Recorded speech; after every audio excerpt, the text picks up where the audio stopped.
कहा कि पहले दिन हाँ। मरियम मगदलेनी हाँ। भोर को अंधेरे रहते ही हाँ। कब्र पर आई भोर को अंधेरे रहते कहाँ आई है?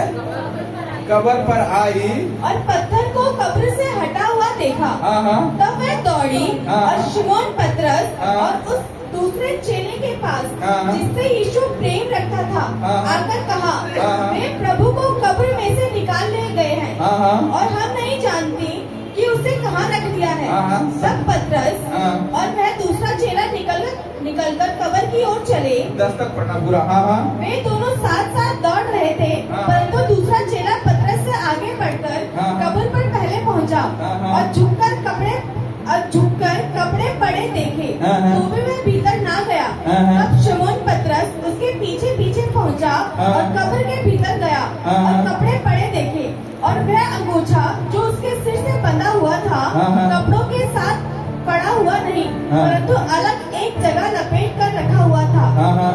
तब दूसरा चेला भी जो कब्र पर पहले पहुंचा था भीतर गया और देखकर विश्वास किया। वे तो अब तक पवित्र शास्त्र की वह बात ना समझे थे कि उसे मरे हुए से जी उठना होगा। तब वे चेले अपने घर लौट गए। मरियम मगदलीनी दोनों सुबह सुबह कहाँ गई? भोर को गई कि अपने गुरु को जाके देखें वो जो सुगंधित वस्तु है कि हम जाके लगाएं। और वहां जाकर क्या देखा? वो पत्थर रुका हुआ था। वो दौड़ी दौड़ी आई, किसके पास आई? पतरस और चेलों के पास आई। पतरस उसमें एक चेला एकदम से जैसे खबर सुनी वैसे क्या हुआ? दौड़ा गया। कहाँ गया? कब्र की ओर। और जो उसके साथ का चेला था वो बहुत ज्यादा तेज भाग गया और जाके देखा, लेकिन कब्र में अंदर होने की उसने हिमाकत और पतरस पीछे से गया और वो जाके कहाँ घुस गया? कब्र।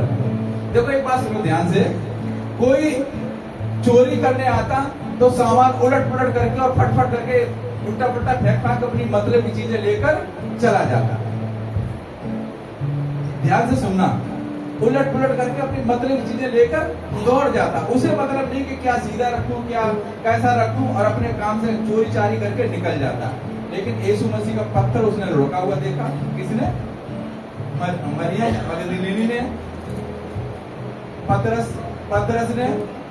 और ऊपर से क्या देखा कि वो गमछा या कपड़े जो लपेटे हुए था वो बड़े अच्छी तरह तय करके वो कब्र के पास में रखे। जो पतरस 3 बार इनकार किया कि हम इसे नहीं जानते, हम इसे, वो दौड़ के कहाँ घुस गया? कब्र। कहाँ घुस गया? विश्व